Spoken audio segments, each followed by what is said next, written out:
welcome back to Muppets in Space, a Farscape rewatch podcast on the Incomparable. Tonight, we'll be covering the last two episodes of Season 2. Yes, it's the season finale episode.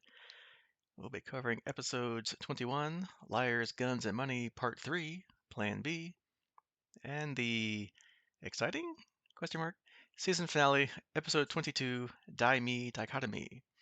I'm your host, Eric Scott, and joining me as always is my fellow co-host, someone who loves it when a plan comes together, Jason Johnson. You ain't gonna get me on no plane, Scorpius. Wait. Wrong show. Hi. I pity the fool that hates Farscape. There you go. A reference that's probably lost on a lot of people who weren't alive when Farscape was probably. Well, no, wait, that was way before Farscape. Anyway, moving on. Since I have no sense of time, let's roll. Yeah, I watched a couple of episodes of A-Team recently on like one of those like second channel kind of things. You know, like was it Cozy TV or whatever that kind of stuff. And yeah, it does not age well. Well, so it's one of those shows where you almost have to not watch season one and don't watch any of the end seasons and just kind of skip to the middle. Which always has surprised me how every time they get captured, they put them in like a barn that has old equipment and tools necessary to build like explosives and tanks. I'm like, what? But anyway, that's Especially, plenty of welding equipment, because that seems to be the most important part. exactly. And lots of metal tubes to make rocket launchers. Anyway, And thank you for joining us for our A-Team Rewatch podcast here on the Incomparable Network. that'll be our next podcast. Doing A-Team rewatch. Be careful what you ask for, people. Be careful what you ask for. So in 2 years from now, come back for the exciting kickoff of no, never. The A-Team. Muppets in a Van. No, wait. Yeah. Future sci-fi people. No, past and future sci-fi people. And Mr. T. Yeah. You can't go wrong with Mr. T. So That's right. all right, but we digress. That's it. Take the entire show, keep Mr. T, replace everybody else with Muppets. That would be interesting. Now I'm trying to think, was he ever on like a Muppet show? Or anyway, we digress as we sometimes do. So what do we do? All right. Anyway, back to the exciting season finale of season 2. We're halfway done after this, not counting the two-part yeah. Peacekeeper Wars miniseries. So, but yeah, 44 down, 44 to go, plus 2. Seems like we just started. Seems like yesterday. All right, so let's get into this because we got a extra recapping after all these two, so to go through. All right, so season 2, episode 21, Liars, Guns, and Money, part 3, Plan B, because Plan A wasn't so good. Back in the Shadow Depository, Scorpius tells Crichton that the neural clone drew him there, and back on Moya, Pilot plays a message from Crichton to everybody on Moya. He says that the chip is starting to take control, so he's gone to Scorpius to have it removed. He says that at least by exchanging himself for Jothi, he can do some good finally. Aaron points out how much Dargo misread him and quickly says this does not change anything. So instead of rescuing Jothi, they're now going to rescue Crichton instead. The mercenaries they grabbed last episode, at least the Zenitians, ask about the money, and Chan reminds them that, the money kind of got up and walked away last time.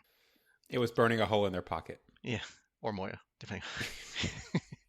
Zelkin, the leader of the Zenitians, says he understands, but since they now have no money, he'll just take Moya. Aaron kind of points out that you're an idiot. There's 30,000 containers on the depository filled with riches beyond your wildest dreams, and you'd rather point a gun at a girl, in this case Gianna. Jothi and Stark enter, and everybody suddenly grabs hold of somebody else and starts pointing guns at everybody. So Stark kind of goes a bit crazy, or actually normal, whatever, and says how Scorpius killed 10,000 of his people. Worf asks if he will act like this down on the depository, and when Stark says yeah, Worf agrees to go and rescue Crichton as long as he gets plenty of money, which Aaron says yes, they'll all get plenty of money. Suddenly, Pilot chimes in and says he detects an approaching ship. It's Talon. On the depository, Natira asks Scorpius why Crichton is so important and why he just can't take him away. Scorpius says that he must first soften Crichton's mind before removing the neural clone. Once that's done, then he'll take Crichton away on his command carrier. He says that the wormhole technology in Crichton's brain will sway the balance of power as we know it. Back on Moya, Pilot thanks Craze for allowing Talon to respond to his mother's distress signal. Talon is providing Moya with essential nutrients via a link between them to help stabilize and heal her.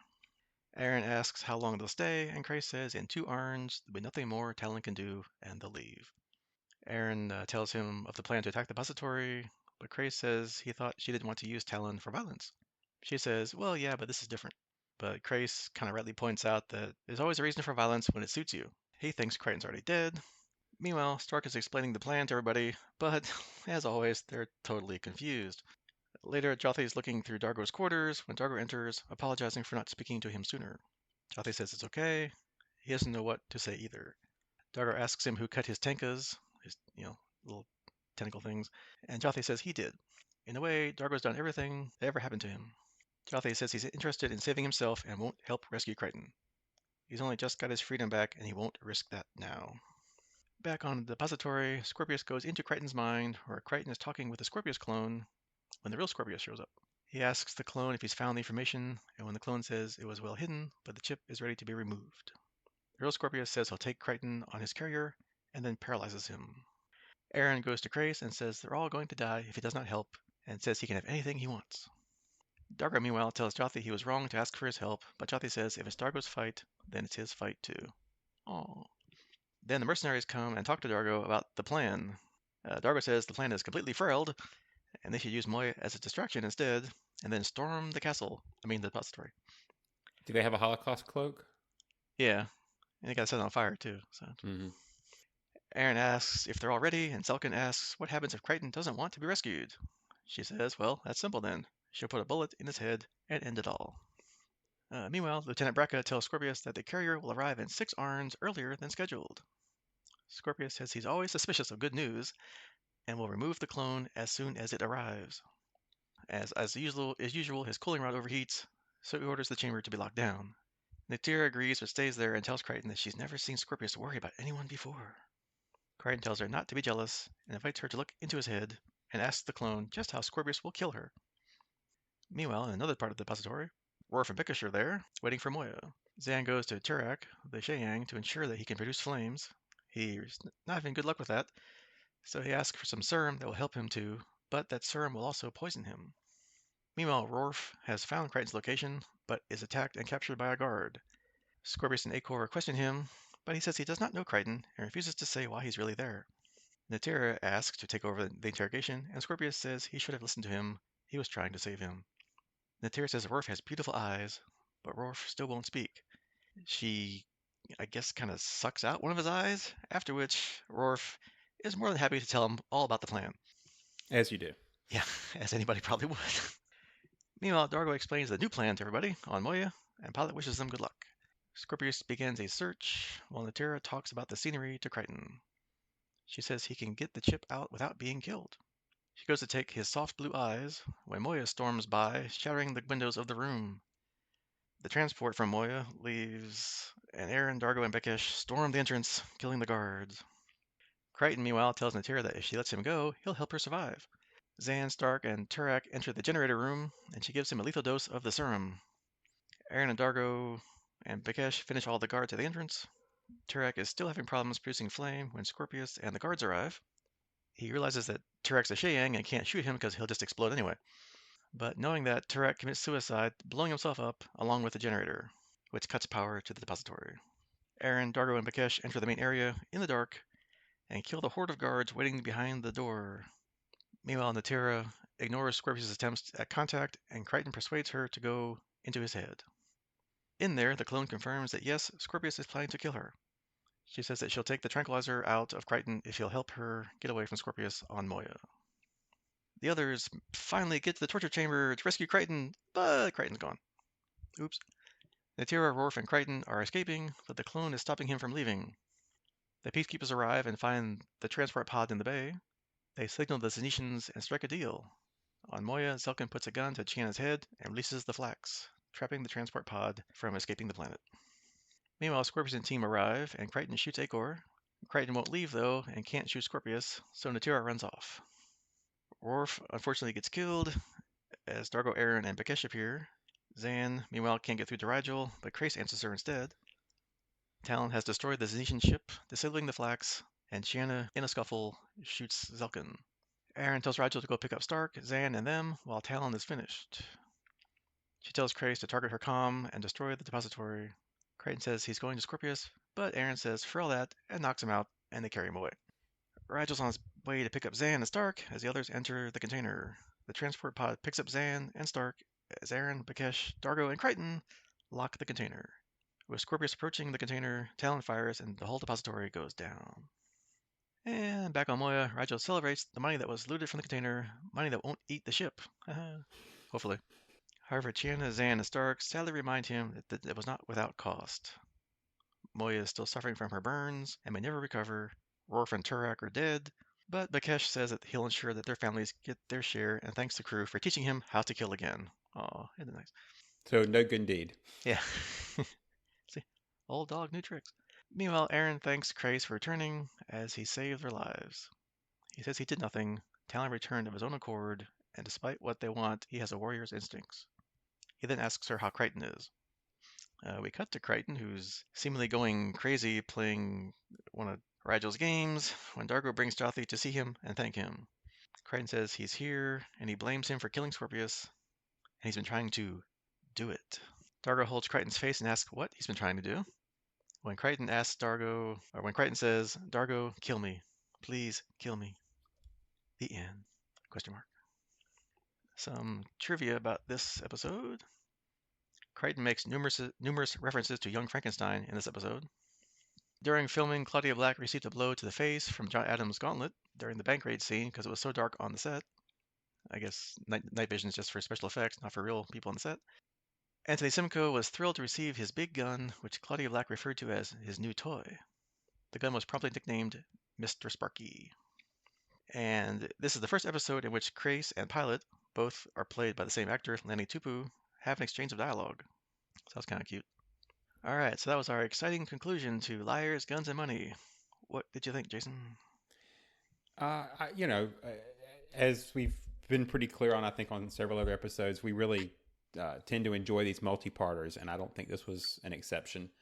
I think they nailed a lot of the character beats. I think that they had good action. It was a good conclusion to the trilogy, and I think they're obviously going to end the season on a high note, right? Of course, because you can only go up from here, right? Sorry. Foreshadowing for the next episode, sort of, kind of. But yeah, this was nice action scenes, comedy, is the typical Farscape comedy, great action, good effects. But yeah, so I guess the opening scene where Crichton is being talked to, questioned, interrogated, whatever you want to call it. So I guess we lost the comfy Aurora chair when the Gamma base was destroyed, and I guess there's no spare one. So now they've replaced it with the not so comfy large metal sphere. That's an interesting way to, I guess, restrain somebody. Yeah, I take it they don't have chiropractors in this part of space because that did not look OSHA approved or healthy for anybody's alignment.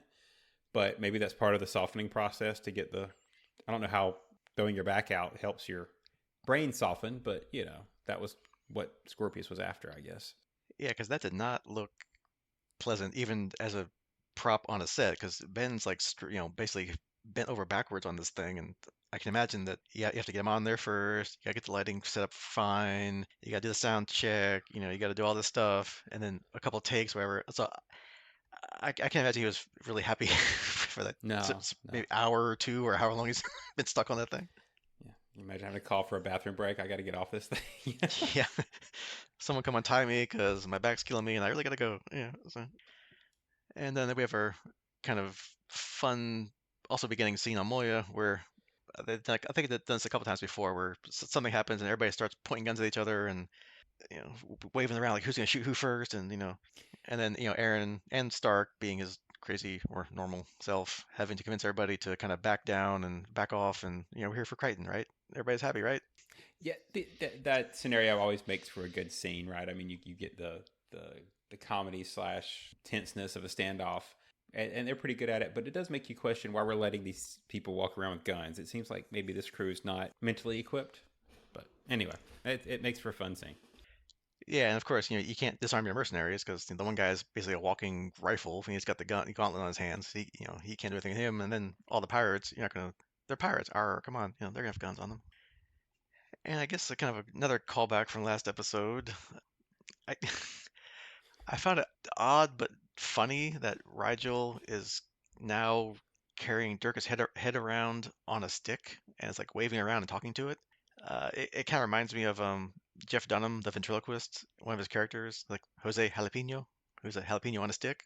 So Durka on a stick. Yeah. First off, reference acknowledged. I thought that was. I didn't make that connection, but that's perfect.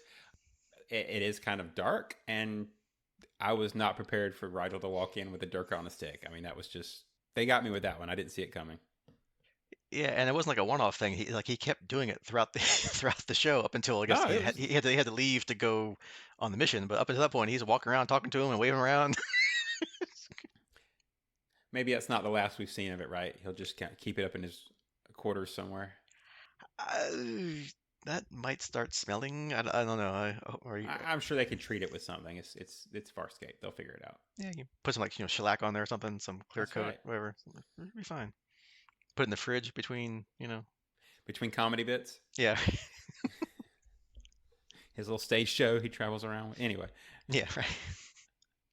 And I guess on keeping with the other nice stuff about this episode, I love the scenes with Aaron and Craze. Aaron's really, I guess, come out of her peacekeeper military enforcer kind of shell. Like she's really using her like diplomacy skills. I don't say finally, but she's starting to do more diplomacy versus brute force and coercion. And of course, I love Crace's answer when she asked to use Talon to help free Crichton. It's like there's always a reason for violence when it suits you. Hey, check that out. Bylar Crace, unlucky voice of reason.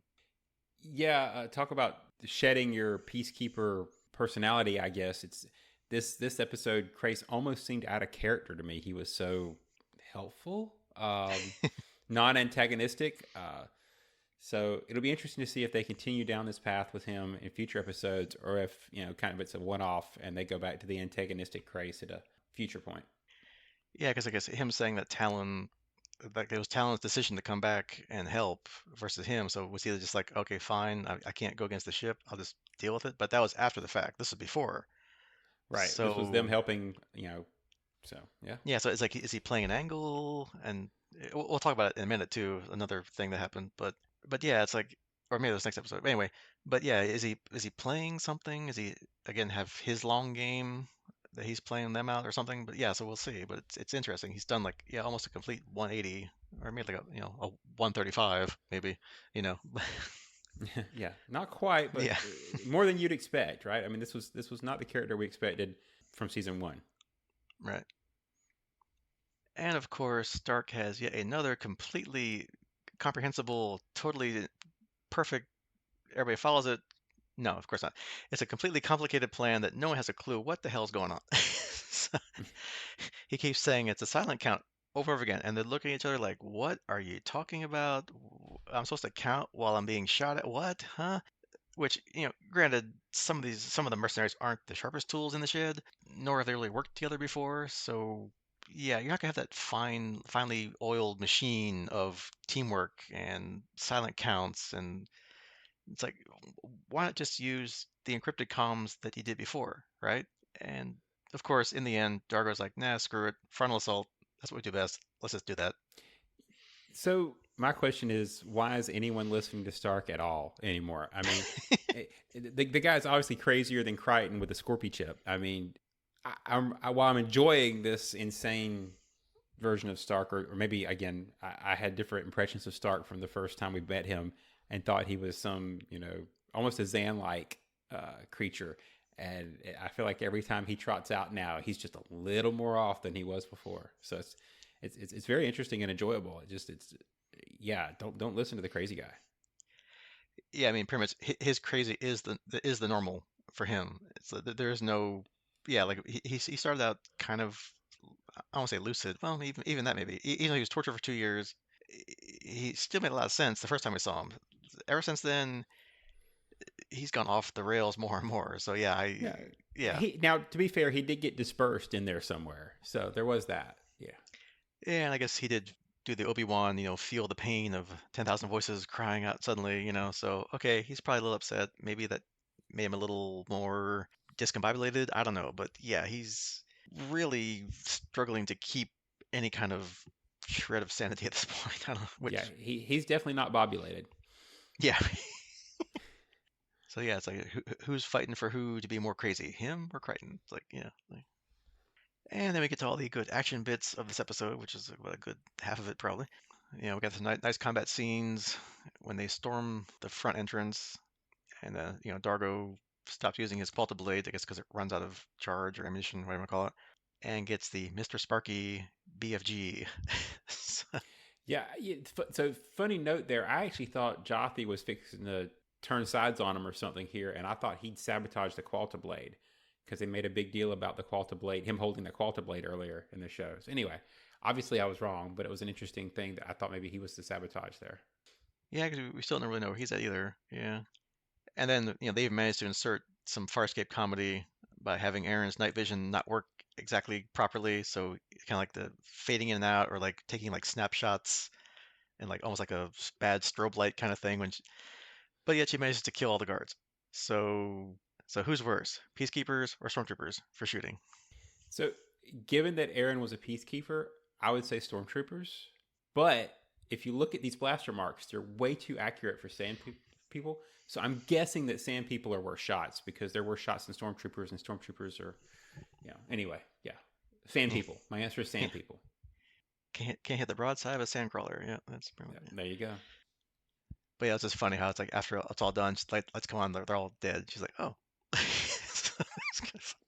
And despite all that, they finally get to where Crichton is, and he's gone, and the neural clone too.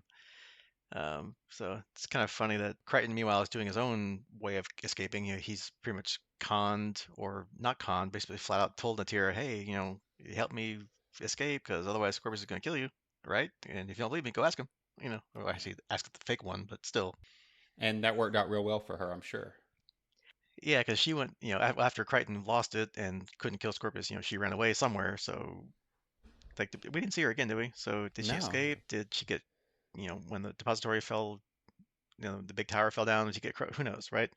So, it's sci-fi. You don't see the body, so I thought both maybe. her and Scorpy were going to be dead, but as we'll, spoiler for 3 minutes from now, Scorpy's back. So I guess maybe she could be out there somewhere too. Yeah, I mean, it'd be a shame to waste that amazing costume slash body armor thing they made for her. So, you paid the money, you gotta use it again. That's right. And I didn't quite expect this, but pretty much every mercenary they hired was killed, except for Beckish. So that was kind of surprising. And also surprising that he does have some kind of honor and says he will give the families their share of the payment. Take him for his word. I'm guessing he will. Rorg is pregnant, so that'll help her and the baby get along.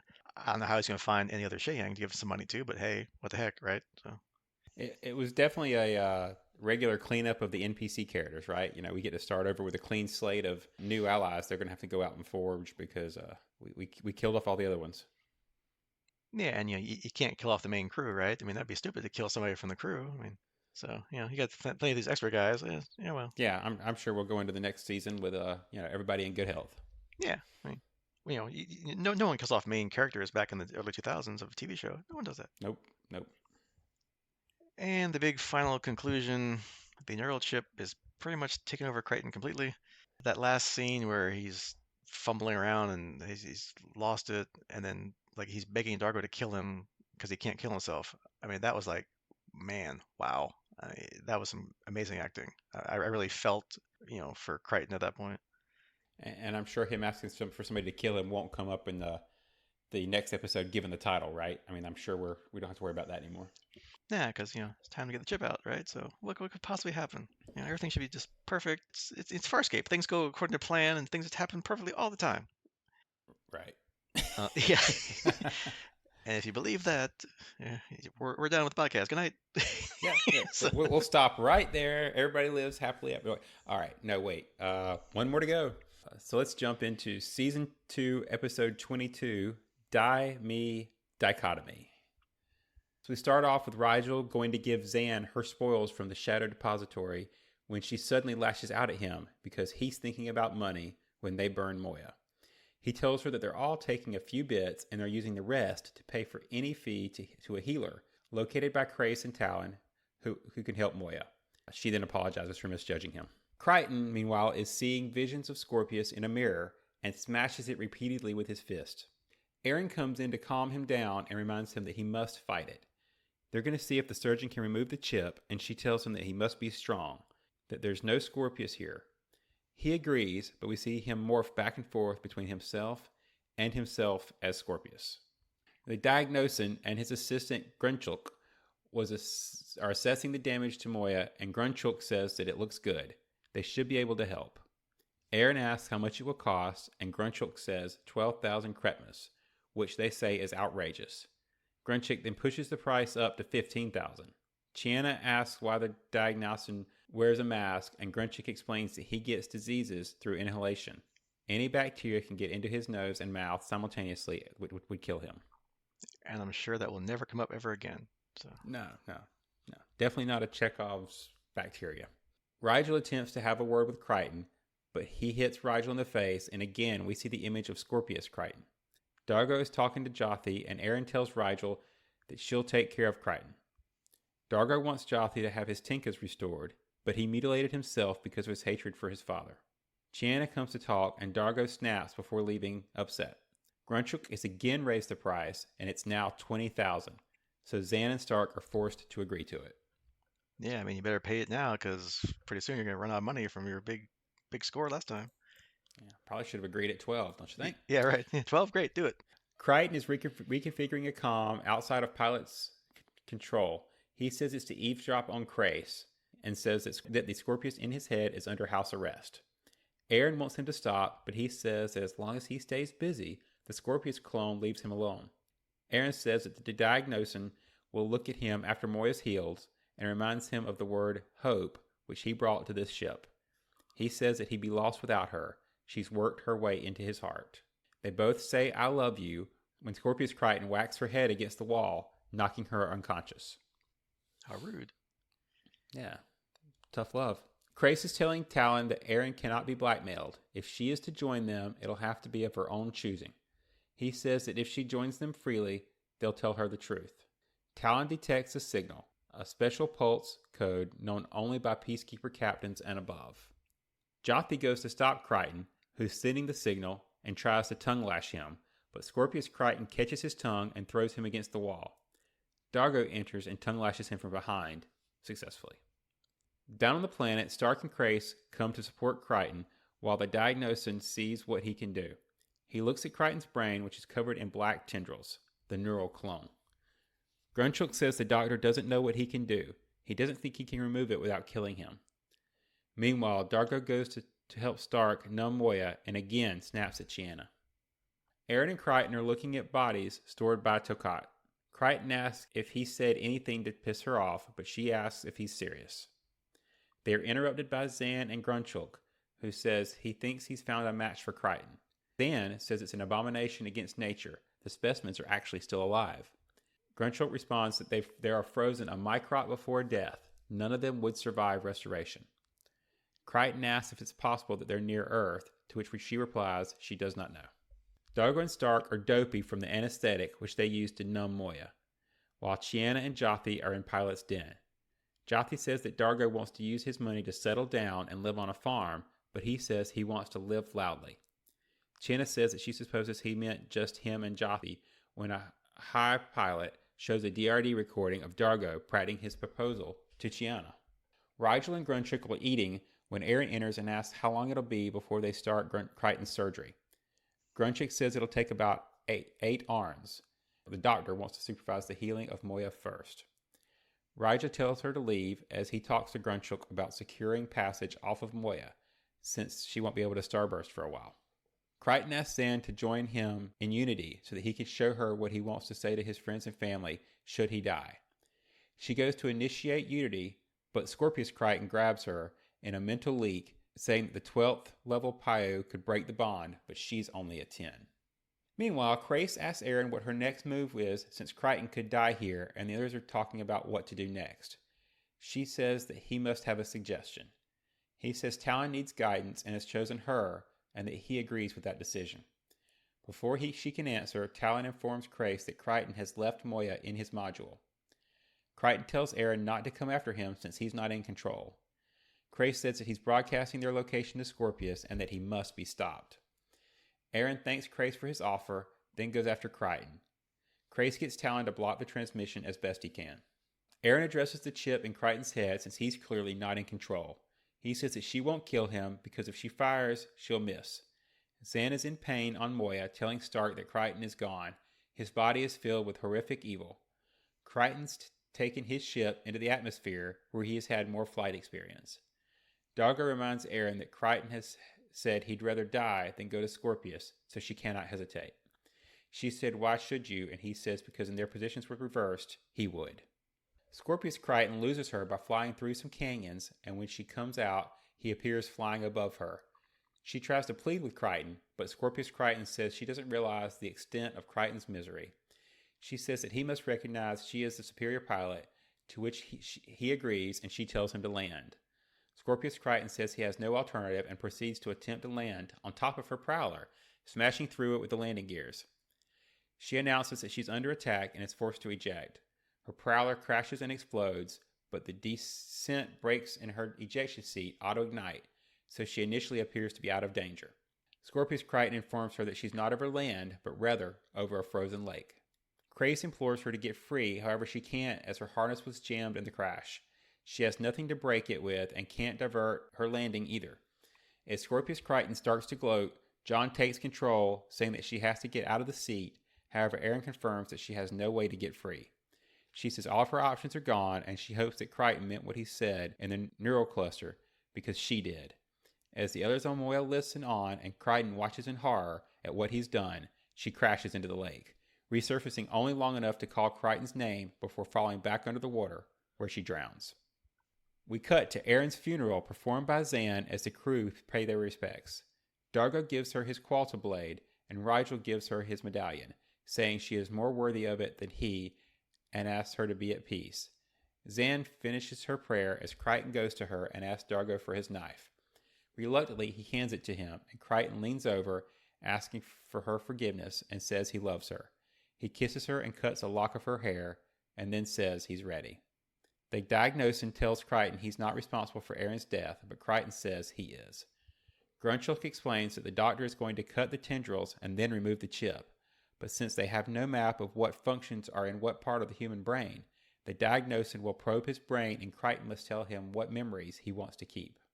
On Talon, an upset Crace says he too would have liked to have shown Aaron the information on the chip he has, as he thinks it would have made her the happiest soul among them. Zan is comforting Pilot when Stark tells her that everyone is moving on and asks what she will do. She says her concern is for Pilot and Moya now, and Stark asks to share the future with her. The surgery continues with Crichton telling Tokat what memories to keep. He says to get rid of American politics, but to keep the memories of his dogs if possible. Meanwhile, Grunchuk tells Rigel that his ship will be here shortly. He says that it's too bad about Aaron, and Rigel, in a humble tone, says yes, but that's life. The doctor asks Crichton about the memories of Aaron, but we don't hear his answer. Jothi is apparently preparing to leave and saying goodbye to Chiana. As they're about to kiss... What? Anyway, we'll get to that in a minute. As they're about to kiss, Dargo comes in and says that they should stay close. Sounds like they were. Yeah. Hey. Meanwhile, Tokat finds the wormhole memories as suddenly a horde of peacekeepers storm the building. The doctor says that Crichton's speech is close to the implant, so he'll have to take it out and then attempt to restore Crichton's speech. He removes the chip and shows it to Crichton, who is now reduced to talking unintelligible gibberish. We see Aaron in one of the storage containers when Lieutenant Brekka sees Grunchuk hiding in one. Tokat is about to restore Crichton's speech when Scorpius walks into the operating room. He greets the doctor and says his cooling apparatus is as functional as the day Tokat installed it. What? Declaring Tokat's usefulness to be at an end, he then removes the doctor's mask and breathes on him, causing the diagnosing to fall to the ground, motionless. Aha. See? It did come. It did come back. Chekhov's bad breath. I don't know. Halitosis. He tells Crichton that there's so much to say, but so little time. He takes the chip and says he hopes all this work was worth it. He condemns Crichton to live, so that his thirst for unfulfilled vengeance will consume him. With that, he says goodbye and walks out, leaving Crichton with his brains exposed and unable to speak, screaming in agony. To be continued. A little trivia about this episode: David Kemper knew the final image of the season at mid year and worked backwards to reach it. The makeup and performance of Scorpius John were so good the producers couldn't tell the difference. Because of this, the makeup was made less accurate to keep the difference clear. The shot of Aaron ejecting out of the Prowler was done overnight by one of the CG artists who knew it was needed for the episode. The producers knew that there would be a third season and set up a cliffhanger to be resolved early in that season. O'Bannon said, "We pretty much knew in terms of rating and appeal that there would be a third season.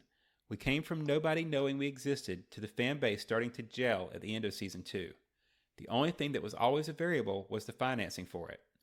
Farscape was a very expensive show, but that notwithstanding, you always assume that if something's working and is successful, the money will be found." And finally, the gibberish uttered by John after the surgery was not random utterances, but was scripted. So, what'd you think of this one, Eric?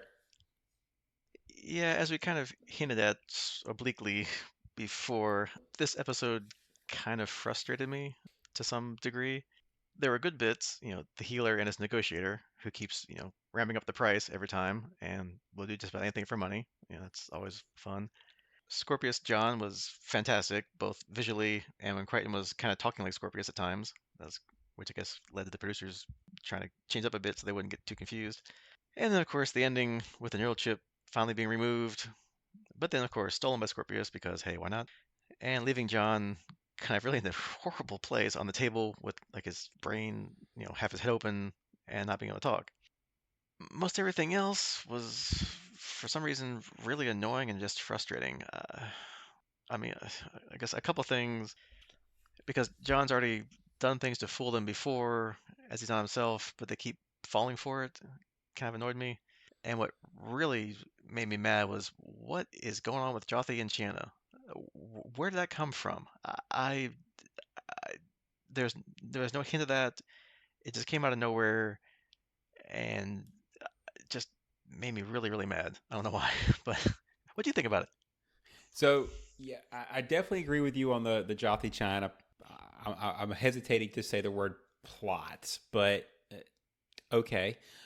That, as we may discuss in a little bit more, I don't get it. I don't understand it. I don't know what they were doing. It was, anyway. Yeah, that really didn't click for me. The rest of it on first watch, I didn't mind as much. But as we've talked and you know pointed out some stuff, I am not so sure I can stand with that line of reasoning. And we'll dig into it as we go. I will say that I did agree with you that I don't understand why he wasn't restrained and more secured the whole time. I mean, they just watched a video he left them talking about how he was turning himself in because of what the chip was doing to them. And then they just forgot all that. Yeah, and we'll get more into that, but let's at least start out on a happy note. So, the episode starts off on a good note. Rigel, surprisingly, not being as greedy as people think he is, even though Zan thought that he's going to use all that money for himself. He's like, no, we got a healer to help Moya. We're going to use all this money for her, and we'll just take, a nice bit to keep for ourselves. Although, then, of course, he ruins that later by doing his usual thing of wanting to leave Moya when things get tough. So again, it was nice, but slightly annoying. So, Yeah. So the start, I agree, it was great. He stayed in character by wanting to keep some of the money, and but yet was showing some growth. The leaving part, I didn't really understand why that was needed. Again, you've got the crew kind of seemingly abandoning each other, which doesn't fit with where the growth we've had. But it also doesn't happen, so it's kind of like this odd plot point that they just toss in there. yeah, because this happened like he bribed Grunchald with, I guess, some of the gems he kept before Crichton was, foobarred and, Aaron was dead. So it's like he already had planned to get away, or whether it's temporary, maybe it's temporary, who knows? But yeah, like okay, fine, whatever. It was almost like they wanted a Rigel scene, and that was all they could come up with to throw him into this episode, right? Because that's really all he does in this episode. So Hmm. And I guess kind of getting back to the stuff that I didn't quite like. Although, don't get me wrong, the first couple of times Scorpius John pulls one over was good to a point. After all, it does know what's in John's mind, 'cause it's been hanging around there for I don't know how many months now, or who knows, cycles. Not cycles, that's years, but it's been a while. So of course it's going to use his knowledge and ways to manipulate the crew to escape. So okay, the first time, great. He's acting like, oh yes, Aaron, I love you too, and oh, everything's just great, wonderful, and then knocks her out. Okay, fine. That was the first time, so fine. I'll give him that one. Even the second time when he gets Zan to do Unity, so somehow he can make her go comatose or something, so that he can escape. Okay, that was cool. I'll give him that one. The third one we'll get to later, no. But these first two, okay, fine. I can buy it. yeah, the Aaron scene made me really feel bad for Aaron. That was probably I would say, I mean, this episode has a funeral, so it's tough to say that this was the most impactful scene, but I think it probably was to me. They both finally have a chance to share their feelings for each other again. We really haven't had that, I don't think, since what was the episode where they were not really in Earth, but they thought they were anyway. And then it turns out that wasn't even really John; it was Scorpy John. So that just made it worse.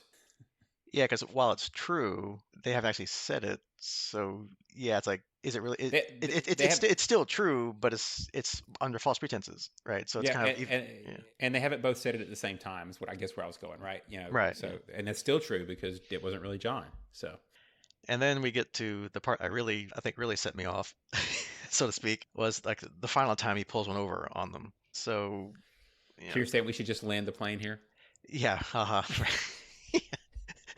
That's the problem. I hate it. Yeah, so the her chasing him through the ice, canyons because hey, why not? That's what you do when you're on a planet. So that's great. But at the end, why was she just flying right under him the whole time and just let him crash into her? I mean, that made no sense to me.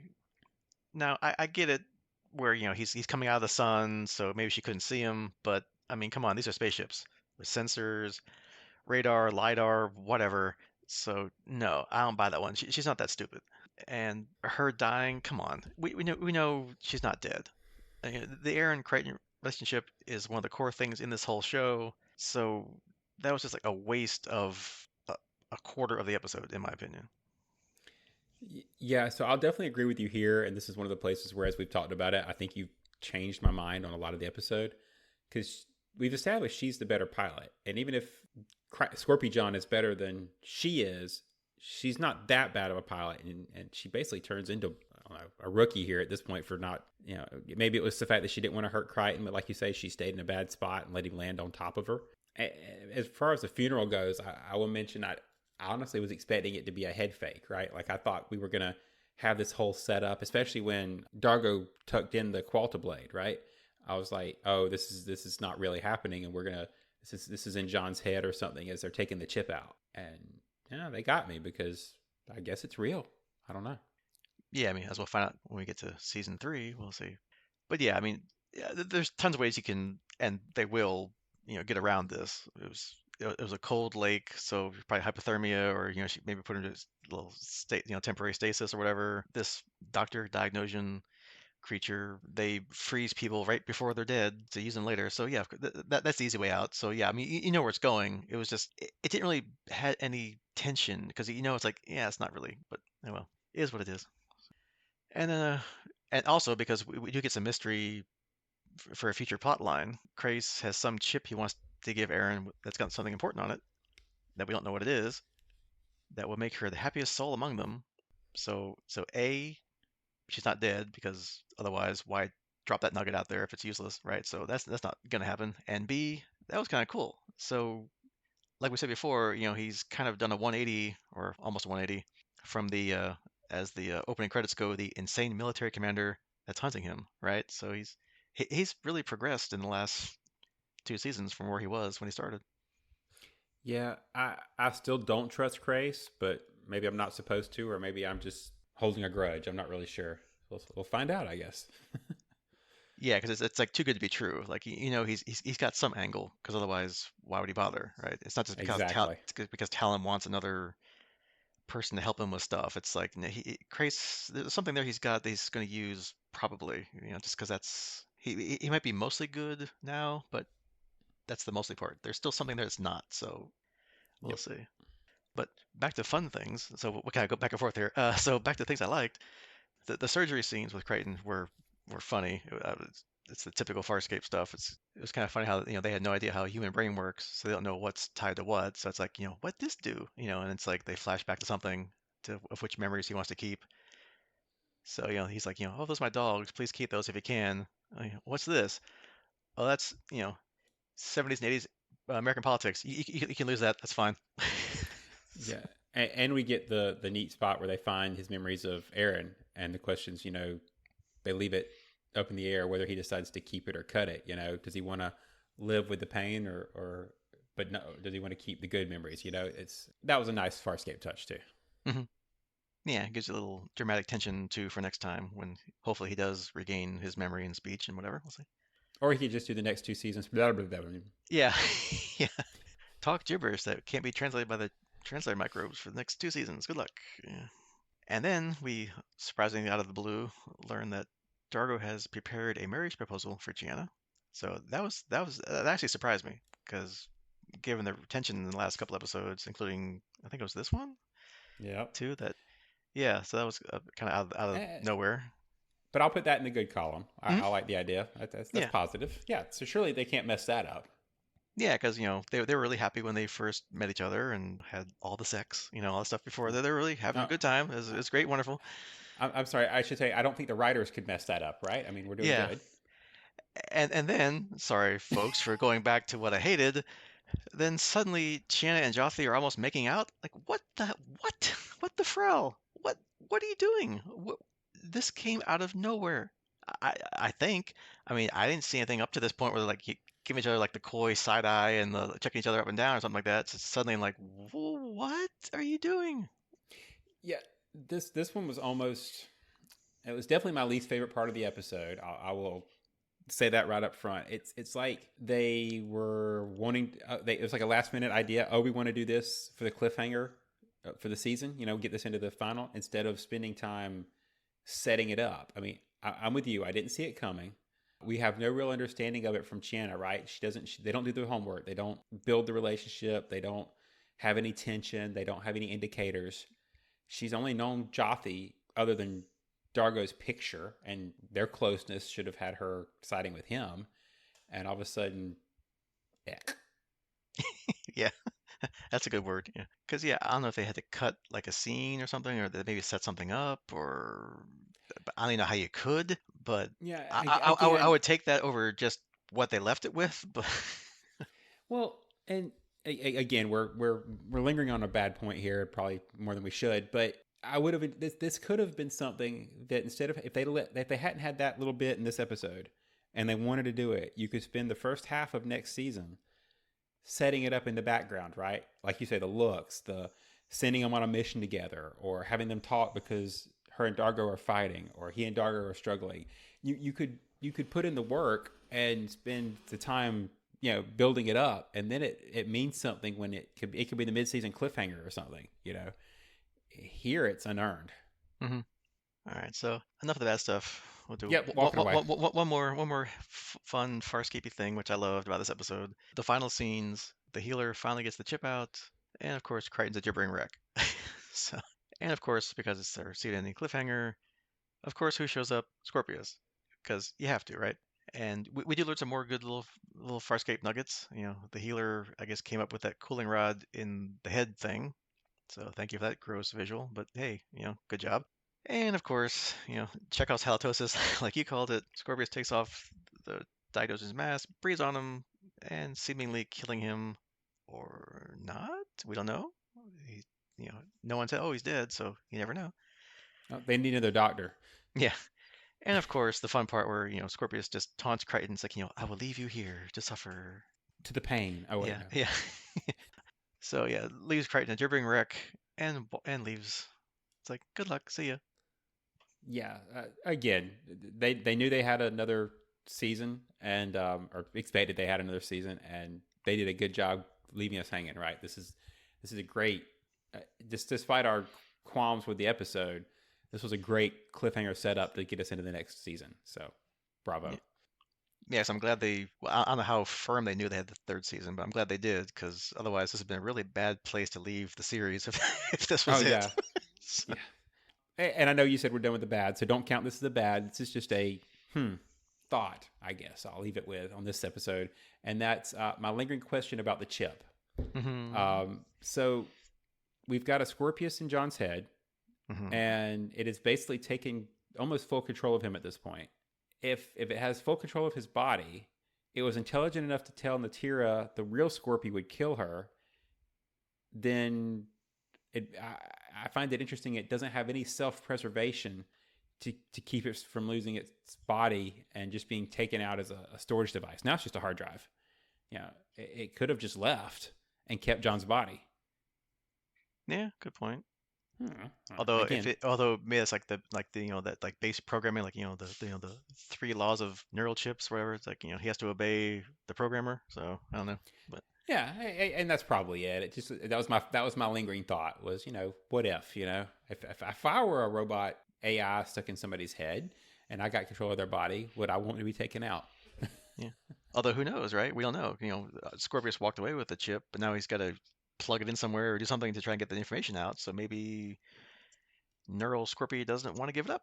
Maybe if he likes being alive maybe he'll resist. Who knows? It could be a Now whole I'm nother picturing I'm picturing like an Arnhem Zola when he plugs it into the console and you have this Scorpy AI inside of it. Anyway, yeah.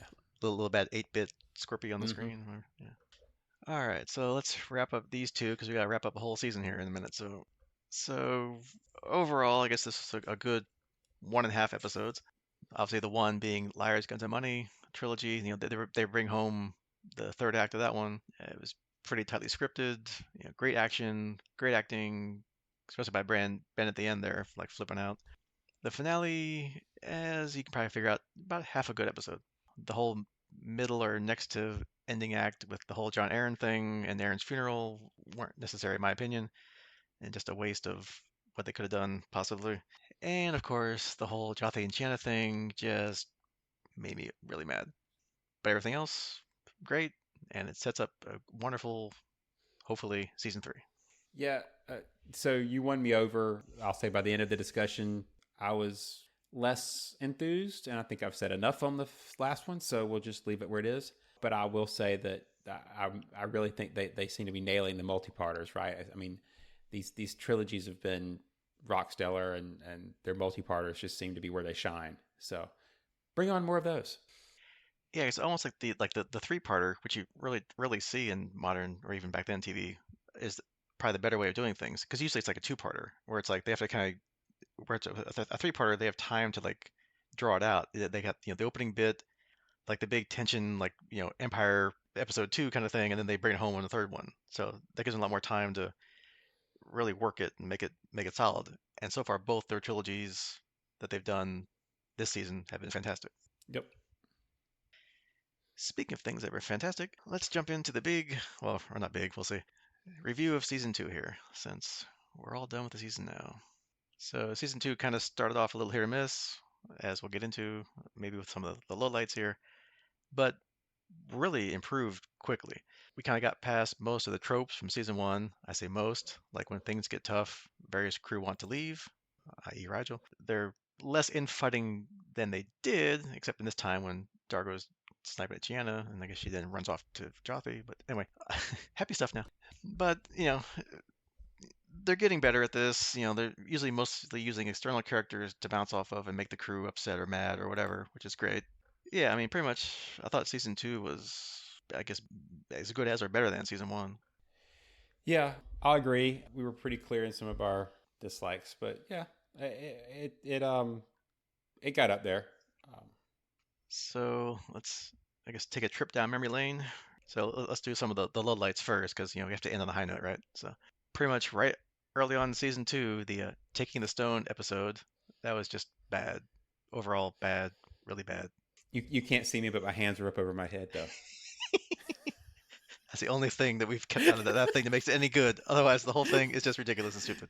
No, but you can't say taking the stone without my hands going up. That's So right. anyway, So for those of you doing a rewatch of Farscape, other than what you've already listened to on this podcast, don't watch it. Just don't. Beware of Dog was another one. That was a kind of a clunker. this The could almost be our skip. Don't skip. yeah, the parasite hunting Vork was just a little too silly, kind of not that good a Muppet puppet thing, and it wasn't really that convincing. Yeah, no, skip. Yeah. And then we had Dream a Little Dream. So great concept, a planet full of lawyers. Sounds great. Meh storyline. As we learned from the trivia, they were planning on doing that as the lead off for season two. I'm really glad they didn't do that because that would have driven people away in droves. I can't imagine. And we really did not need to see what happened to Moya and her team. Just get to the point where you rescued Crichton and Dargo who were floating around in space. That was the important bit from the cliffhanger. Uh, Although I do expect that Crichton and Dargo would probably rather be floating in space than have to watch that episode. So Yeah, pretty much. All right, so let's get into all the highlights of season two. And from the list here, there was quite a lot actually. So obviously we have Mind the Baby Part 2, which was the real season opener in my opinion. And it was a fantastic conclusion to that season one cliffhanger where Dargo and Crichton are floating around out in space, and wondering what's going on. So that was a great episode. seconded. That was again, multi-parters are great. They're good at them, and this was no different. Then we have our favorite possible, well, no, I shouldn't say that, but crackers don't matter. Nice crew versus crew since they're slowly being driven paranoid. And as you've probably heard from every podcast since that episode, we've beaten this title to death in about every podcast we've done since then. So what you're saying is crackers do matter? Exactly. Crackers matter very much. Gotcha. Crackers are important. Then we have the way we weren't, which is a great backstory episode where we learn that Aaron was on Moya before, and that Pilot was not the original pilot of Moya, and how he became joined to Moya. So I love a great backstory when they do it right, and they did this one spot on right. Yep. The people should take notes. This is how you do a flashback. Yep. Then in our recurring villain series, we have Picture If You Will, where Maldus / Q tries once again to get his revenge on the crew. I really hope he comes back again. That's a good villain. Yep, that's a good one to bring back every now and then. Maybe they'll have him for the actual finale, kind of like having Q come back at the end of whatever show he was on. Yeah, that show. Yeah. That we don't compare this to at all. Nope. Next up on our list here, we have Out of Their Minds. This was great, where the crew kind of body swaps with each other several times. It came at the right point of the series where they learned how to act like each other and kind of be silly and whatever. So it was fantastic acting by everybody in that one. Yep. And the characters stayed within type, so it was great. They acted as they would if they were in each other's bodies. It was a very enjoyable episode. Then we have our first trilogy, the Look at the Princess trilogy. Great story, tons of plot threads moved along, and of course the big one that Erin finally admits to herself, not to Crichton though, but to herself, that she loves Crichton. Yeah. If you can't tell by now, I like multi-parters. Great multi-parter. Then we have one of my favorites of the season, Won't Get Fooled Again. Like, wow, man, this episode totally rocks, dude, as Gary Regal might say. Fantastic acting by everybody in this episode, and the premise was so unique and totally off the wall, and they sold it. It was fantastic. Yeah, it was an enjoyable episode, yet the absolute most bonkers thing I think I saw this season. Or pretty much from last season too, right? This is like way Yeah, out there. I gotta say that's one of the most bonkers things I've probably watched this year. So Yeah. any show, it was a good one. And then the next episode, The Locket, which is another great episode that never really happened. It's a great what if episode. Yeah, like what if Aaron and Crichton lived out their lives with each other. So they got to really experience their true love for each other, which of course never happened, so they never knew about it. But it was still good. So the locket doesn't matter. That's right. Lockets don't matter. Then we have kind of like another unique kind of episode, The Ugly Truth. It was a great concept that shows the same events from each character's perspective. So that was, I think, pretty unique, and I think we've commented on the episode that I haven't really seen that before in most sci-fi or any other kind of real show. Yeah, this one maybe not the best story, but the concept and the execution were, like you say, unique, and that gets it a star right there. So Then, getting near the end of the season, we have the A Clockwork Nabari episode. That was amazing. We've learned really what Chiana's people are all about. The little way to take over the whole uncharted territories with the little virus. And that her brother, who we learn about first from the really bad episode that we should not name again, is alive and well, leading a resistance. So that was cool. And like I said back in the podcast, if this were made like in today's shortened seasons or whatever, this would be like the hook for like an entire season or more. I mean, there's just so much there that they could, go crazy with. So I hope they get back to it next season or season 4 or whatever. agreed. I'm hoping that, like you say, if not next season, then maybe the arc for season 4 could be doing something with this because yeah, it's got a lot of potential there. It could be if it could be it's almost its own spinoff at this point. Yeah, that's just too great a concept just to leave and never come back to. I hope they come back to it. And then finally, we end the season with the Liars, Guns, and Money trilogy, their second trilogy. So, you got some good plans, not so good plans, plans come and go. Stark confuses everybody with all his plans, but they still work to some degree. And of course, we have lots of callbacks to season 1. So if you're paying attention to prior seasons, this is like trip down memory lane heaven and tons of action. So can't go wrong with that. No, and we got, like you say, we got to see the mercenaries come back and from all their different exploits from different places, and we get the guy on a stick. We got all kind of cool stuff in this, so we're good to go. Yeah, it has it all. Yeah. Well, he wasn't on a stick then, but yeah. He was on a stick by the end. Yeah. Maybe he'll stick around. Uh-huh. Yeah, just gotta put him in the freezer. I'm telling you. Then bring him out, thaw him out. So a popsicle? Jerkasicle. All right. So yeah. So pretty much that was the hits and misses of season 2. Anything I didn't think about, or anything that might have been a highlight that I didn't highlight? No, I think we hit all the I won't say all, but yeah, obviously we could go back and pull some greats out of this, but I think that's a good summary of where we went with this season. It was a rough start that ended very well, and that picked up steam and left us with a great expectations for next season. Yeah, I just went back and quickly counted, and that's like with trilogies and stuff. That's like 15 out of 22 episodes were highlights. So I mean, that's a great percentage for That's really stellar. for seasons back then being 22, 26 episodes. That's amazing.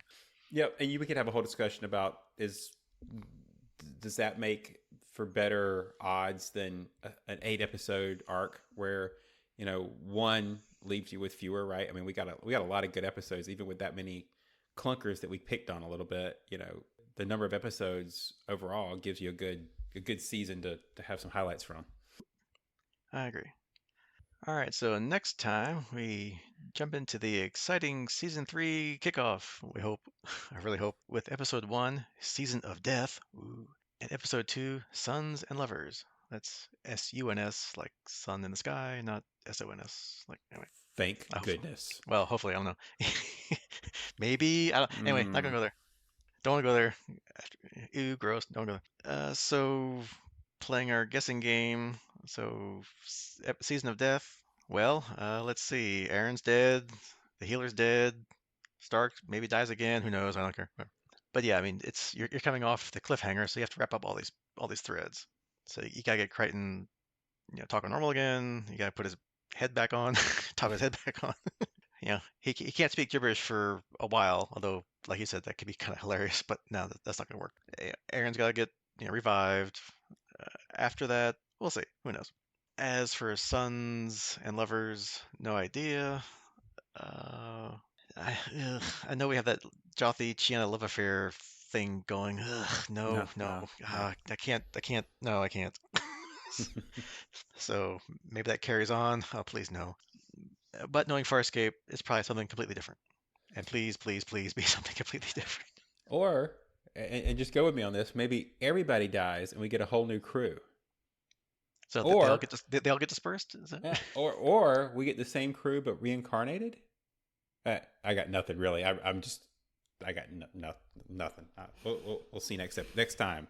Yeah, I mean, if you want to forget one plot line and all the moving around of cast and writers and stuff, please forget that plot line. Just What plot line? yeah, I don't know what you're talking about. I don't know. Mm-hmm. I can't imagine what plot line you're talking about. I don't know. I don't know what I was saying. I don't know what I was Yeah. thinking. I must have been delirious and seeing things I shouldn't have seen. I don't know. All right, so that is your homework for next time, which might be out a little later than normal, as one of us, me, is on vacation for a couple weeks. So, haha. Mm. Well, you get back to working. Haha. Uh-huh. Yeah. It's back to work today. Thanks for that. Hey, I'm on vacation. I don't care anymore. I know. I'm gonna edit this thing, get it out, and on vacation next day. Bye. See ya. So that's your homework, and we'll see you when we see you. Goodbye. Bye.